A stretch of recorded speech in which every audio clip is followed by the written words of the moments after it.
उद्धव ठाकरे गुट में हो सकती है बड़ी बगावत। ठाकरे गुट के विधायकों ने दिए एकनाथ शिंदे गुट में शामिल होने के संकेत। विधायकों की बगावत से ध्वस्त हो जाएगी उद्धव ठाकरे की रणनीति। एकनाथ शिंदे की चाल से उद्धव ठाकरे खेमा हुआ बेहाल। महाराष्ट्र की सियासत में कब क्या हो जाए इस बात का अंदाजा कोई नहीं लगा सकता।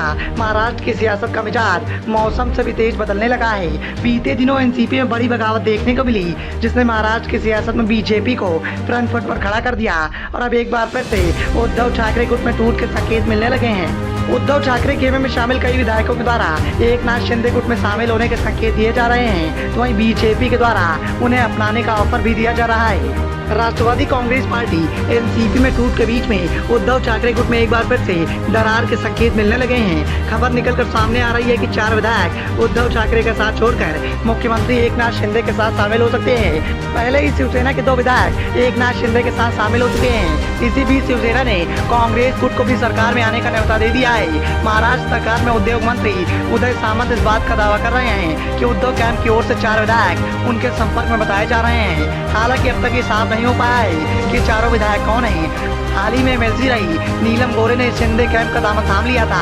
साथ ही उन्होंने ये भी साफ कर दिया था कि विधानसभा चुनाव सीएम एकनाथ शिंदे की अगुवाई में ही लड़ा जाएगा और वह मुख्यमंत्री पद पर काबिज रहेंगे।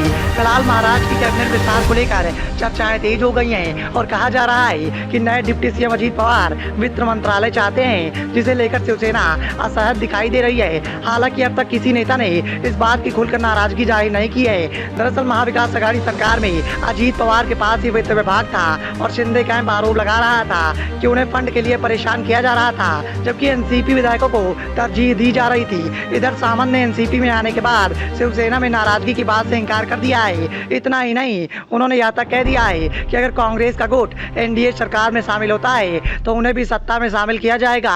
फिलहाल पवार दिल्ली पहुंचे हैं और केंद्रीय गृह मंत्री अमित शाह से मुलाकात कर सकते हैं। उनके साथ दिग्गज नेता प्रफुल्ल पटेल भी मौजूद हैं। लेकिन इन सबके बीच में उद्धव ठाकरे खेमे की मुसीबतें बढ़ती जा रही हैं। साथ ही साथ उद्धव ठाकरे भी संकट में दिखाई दे रहे हैं, क्योंकि उद्धव ठाकरे गुट में एक बार फिर से बगावत के संकेत देखने को मिल रहे हैं। और अगर बगावत होती है तो फिर उद्धव ठाकरे की बनी बनाई रणनीति ध्वस्त हो सकती है, क्योंकि अब चुनाव धीरे धीरे करीब आते दिखाई दे रहे हैं। Bureau report, the noise of India.